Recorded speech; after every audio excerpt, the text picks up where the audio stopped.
30-30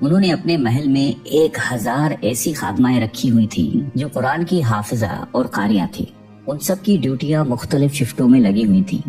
چنانچہ ان کے محل سے 24 گھنٹے ان بچیوں کے قرآن پڑھنے کی آواز آ رہی ہوتی تھی۔ ان کا محل قرآن کا گلشن محسوس ہوتا تھا۔ ایک دن ہارون رشید اپنی بیوی کے ساتھ دریا کے کنارے ٹہل رہا تھا کہ ایک جگہ بہلول دانا کو بیٹھے ہوئے دیکھا۔ اس نے کہا السلام علیکم۔ بہلول دانا نے جواب میں وعلیکم السلام کہا۔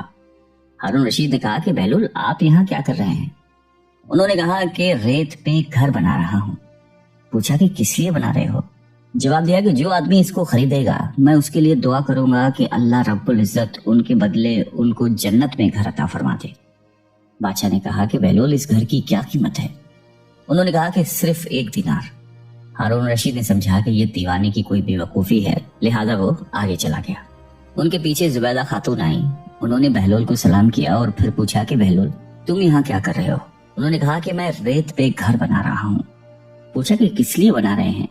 بہلول نے جواب دیا کہ جو آدمی اس گھر کو خریدے گا میں اس کے لیے دعا کروں گا کہ اللہ تعالیٰ اس کے بدلے ان کو جنت میں گھر عطا فرمائے۔ انہوں نے پوچھا کہ بہلول اس گھر کی کیا قیمت ہے؟ بہلول نے کہا کہ فقط 1 دینار۔ زبیدہ خاتون نے 1 دینار نکال کر ان کو دے دیا اور کہا کہ میرے لیے دعا کرنا۔ وہ دعا لے کر چلی گئی۔ رات کو جب ہارون رشید سویا تو اس نے خواب میں جنت کے مناظر دیکھے۔ آبشاریں، پھل و پھول وغیرہ دیکھنے کے علاوہ بڑے اونچے اونچے خوبصورت محلات بھی دیکھے۔ ایک سرخ یاقوت کے بنے ہوئے محل پر اس نے زبیدہ کا نام لکھا ہوا دیکھا۔ ہارون رشید نے سوچا کہ میں دیکھوں تو صحیح کہ یہ میری بیوی کا ہی گھر ہے۔ وہ محل میں داخل ہونے کے لیے جیسے ہی دروازے پر پہنچا تو ایک دربان نے ان کو روک دیا۔ ہارون رشید کہنے لگا کہ اس پر تو میری بیوی کا نام لکھا ہوا ہے، لہٰذا مجھے اندر جانے دیجیے۔ دربان نے کہا کہ نہیں، یہاں کا دستور الگ ہے۔ جس کا نام ہوتا ہے اسی کو اندر جانے کی اجازت ہوتی ہے، کسی اور کو اجازت نہیں ہوتی، لہٰذا تم کو داخل ہونے کی اجازت نہیں ہے۔ جب دربان نے ہارون رشید کو پیچھے ہٹایا تو اس کی آنکھ کھل گئی۔ بیدار ہونے پر فوراً خیال آیا کہ مجھے تو لگتا ہے بہلول کی دعا زبیدہ کے حق میں اللہ تعالیٰ نے قبول کر دی ہے۔ پھر اسے خود پر افسوس ہوا کہ میں بھی اپنے لیے ایک گھر خرید لیتا تو کتنا اچھا ہوتا۔ وہ ساری رات اسی افسوس میں کروٹیں بدلتا رہا۔ صبح ہوئی تو اس کے دل میں خیال آیا کہ آج پھر میں اس دریا کے کنارے جاؤں گا۔ اگر آج مجھے بہلول مل گیا تو میں بھی ایک گھر خرید لوں گا۔ چنانچہ وہ شام کو پھر اپنی بیوی کو لے کر چل پڑا۔ وہ بہلول کو تلاش کرتے ہوئے ادھر ادھر دیکھ رہا تھا کہ اچانک اس نے دیکھا کہ بہلول ایک جگہ بیٹھ کر اسی طرح مکان بنا رہے ہیں۔ ہارون رشید نے السلام علیکم کہا۔ بہلول نے کہا وعلیکم السلام۔ ہارون رشید نے پوچھا کہ کیا کر رہے ہو؟ بہلول نے کہا کہ میں گھر بنا رہا ہوں۔ ہارون رشید نے پوچھا کہ کس لیے؟ بہلول نے کہا کہ جو آدمی یہ گھر خریدے گا میں اس کے حق میں یہ دعا کروں گا کہ اللہ تعالیٰ اس کے بدلے اسے جنت میں گھر عطا فرمائے۔ ہارون رشید نے پوچھا کہ بہلول اس گھر کی کیا قیمت ہے؟ بہلول نے کہا کہ اس کی قیمت پوری دنیا کی بادشاہی ہے۔ ہارون رشید نے کہا کہ اتنی قیمت تو میں نہیں دے سکتا۔ کل تو آپ 1 دینار کے بدلے دے رہے تھے اور آج پوری دنیا کی بادشاہت مانگ رہے ہو۔ بہلول دانا نے کہا کہ بادشاہ سلامت، کل بن دیکھے کا معاملہ تھا اور آج دیکھا ہوا معاملہ ہے۔ کل بن دیکھے کا سودا تھا اس لیے سستا مل رہا تھا، آج چونکہ دیکھ کے آئے ہیں اس لیے اب اس کی قیمت بھی زیادہ دینی پڑے گی۔ بہلول دانا ایک مرتبہ قبرستان میں بیٹھے ہوئے تھے کہ کسی نے پوچھا کہ بہلول یہاں کیا کر رہے ہو؟ کہنے لگے کہ ایسے لوگوں کے پاس ہوں کہ ان کی صحبت مجھے تکلیف نہیں دیتی اور اگر ان سے دور رہوں تو یہ میری غیبت نہیں کرتے۔ پوچھنے والے نے دوبارہ کہا کہ مہنگائی بہت بڑھ گئی ہے، اس میں کمی کی دعا کریں۔ کہنے لگے کہ اللہ کی قسم مجھے تو کوئی پرواہ نہیں، چاہے گندم کے 1 دانے کی قیمت 1 دینار ہی کیوں نہ ہو جائے، اس لیے کہ اللہ پاک کا ہم پر حق ہے کہ ہم اس کے حکم کے مطابق اس کی عبادت کریں، اور اللہ پر ہمارا یہ حق ہے کہ وہ اپنے وعدے کے مطابق ہمیں رزق دے۔ جب رزق کی ذمہ داری اللہ پاک نے لی ہے تو مجھے فکر کرنے کی کوئی ضرورت نہیں ہے۔ کہتے ہیں ایک بار شیخ جنید بغدادی رحمۃ اللہ علیہ سفر کے ارادے سے بغداد روانہ ہوئے۔ حضرت شیخ کے کچھ مرید بھی ساتھ تھے۔ شیخ نے مریدوں سے پوچھا کہ تم لوگوں کو بہلول کا حال معلوم ہے؟ لوگوں نے کہا کہ حضرت وہ تو ایک دیوانہ ہے، آپ اس سے مل کے کیا کریں گے؟ شیخ نے جواب دیا کہ ذرا بہلول کو تلاش کیجیے، ہمیں ان سے کام ہے۔ مریدوں نے شیخ کے حکم کی تکمیل کی۔ تھوڑی جستجو کے بعد ایک صحرا میں حضرت بہلول کو ڈھونڈ نکالا اور شیخ کو اپنے ساتھ لے کر وہاں پہنچے۔ شیخ جنید بغدادی جب بہلول کے سامنے گئے تو دیکھا کہ حضرت بہلول سر کے نیچے اینٹ رکھ کر لیٹے ہوئے ہیں۔ شیخ نے سلام کیا تو بہلول نے جواب دے کر پوچھا کہ تم کون ہو؟ شیخ نے جواب دیا کہ میں جنید بغدادی ہوں۔ تو اے ابو قاسم، تم ہی وہ شیخ بغدادی ہو جو لوگوں کو بزرگوں کی باتیں سکھاتا ہے؟ جی ہاں، کوشش ضرور کرتا ہوں، شیخ نے جواب دیا۔ بہلول نے پوچھا کہ اچھا تو تم اپنے کھانے کا طریقہ تو جانتے ہو گے؟ جنید بغدادی نے کہا کہ کیوں نہیں، بسم اللہ پڑھتا ہوں اور اپنے سامنے کی چیز کھاتا ہوں، چھوٹا نوالا بناتا ہوں، آہستہ آہستہ چباتا ہوں، دوسرے کے نوالے پر نظر نہیں ڈالتا اور کھانا کھاتے وقت اللہ کی یاد سے غافل نہیں ہوتا۔ پھر دوبارہ کہا کہ جو لقمہ بھی کھاتا ہوں الحمدللہ کہتا ہوں، کھانا شروع کرنے سے پہلے ہاتھ دھوتا ہوں اور فارغ ہوتے ہی ہاتھ دھوتا ہوں۔ یہ سن کر بہلول اٹھ کر کھڑے ہوئے اور اپنا دامن شیخ کی طرف جھڑک دیا۔ پھر ان سے کہا کہ تم تو انسانوں کے پیر و مرشد بننا چاہتے ہو اور یہ حال ہے کہ اب تک کھانے پینے کا طریقہ بھی نہیں جانتے۔ یہ کہہ کر بہلول نے اپنا راستہ لے لیا۔ شیخ کے مریدوں نے کہا کہ یا حضرت، یہ شخص تو دیوانہ ہے۔ ہاں دیوانہ تو ہے، مگر اپنے کام کے لیے ہوشیاروں کے بھی کان کاٹتا ہے۔ اس سے سچی بات سننا چاہیے، آؤ اس کے پیچھے چلیں۔ بہلول ایک ویرانے تک پہنچ کر ایک جگہ بیٹھ گیا۔ شیخ بغدادی اس کے پاس پہنچے تو انہوں نے شیخ سے پھر وہی سوال کیا کہ کون ہو؟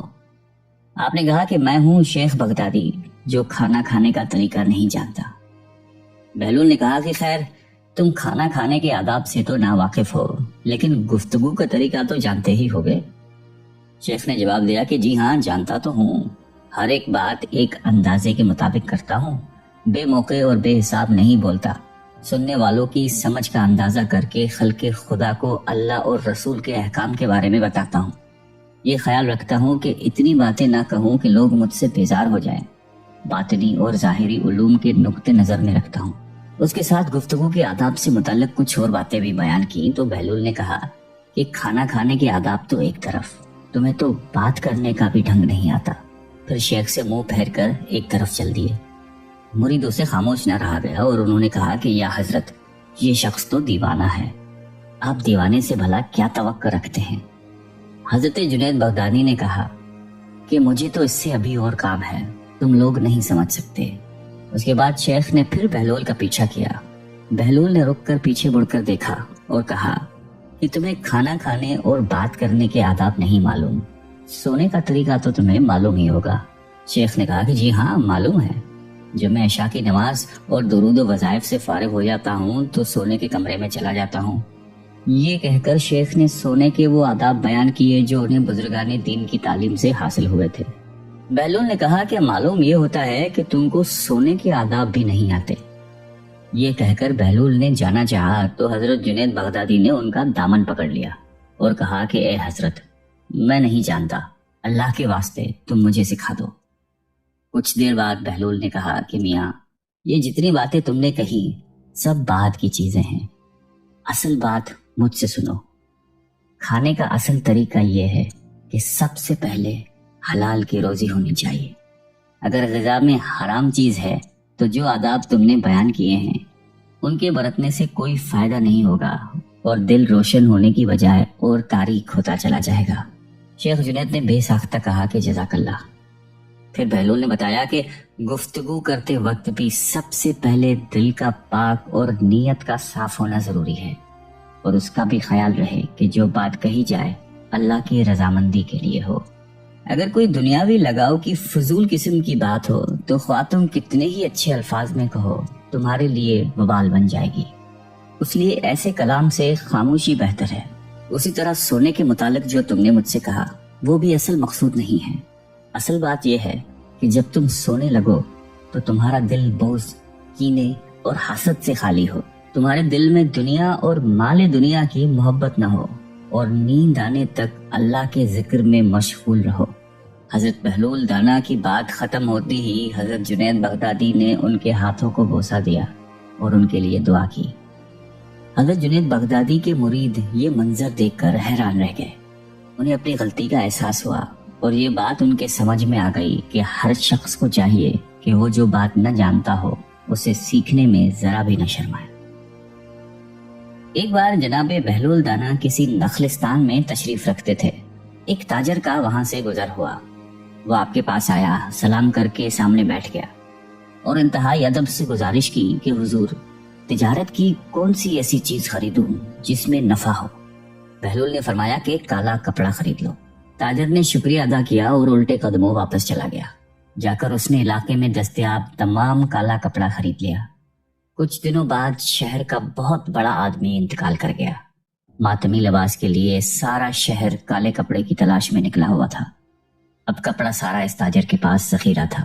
اس نے منہ مانگے داموں پر فروخت کیا اور اتنا نفع کمایا کہ جتنا ساری زندگی نہیں کمایا تھا، اور بہت ہی امیر و کبیر ہو گیا۔ کچھ عرصے بعد وہ گھوڑے پر سوار کہیں سے گزرا۔ جناب بہلول وہاں تشریف رکھتے تھے۔ وہ وہیں گھوڑے پر بیٹھے بولا، او دیوانے، اب کی بار کیا لوں؟ بہلول نے فرمایا کہ تربوزے لے لو۔ وہ بھاگا بھاگا گیا اور ساری دولت سے پورے ملک کے جتنے تربوزے تھے وہ خرید کے ذخیرہ کر لیے۔ ایک ہی ہفتے میں سب خراب ہو گئے اور وہ کوڑی کوڑی کو محتاج ہو گیا۔ اسی خستہ حالی میں گھومتے پھرتے پھر ان کی ملاقات بہلول سے ہوئی تو انہوں نے کہا کہ یہ آپ نے میرے ساتھ کیا کیا ہے؟ جناب بہلول نے فرمایا کہ میں نے نہیں، تیرے لہجوں اور الفاظوں نے سب کیا ہے۔ جب تو نے ادب سے پوچھا تو مالا مال ہو گیا، جب گستاخی سے پوچھا تو کنگال ہو گیا۔ اس کو کہتے ہیں با ادب با نصیب، بے ادب بے نصیب۔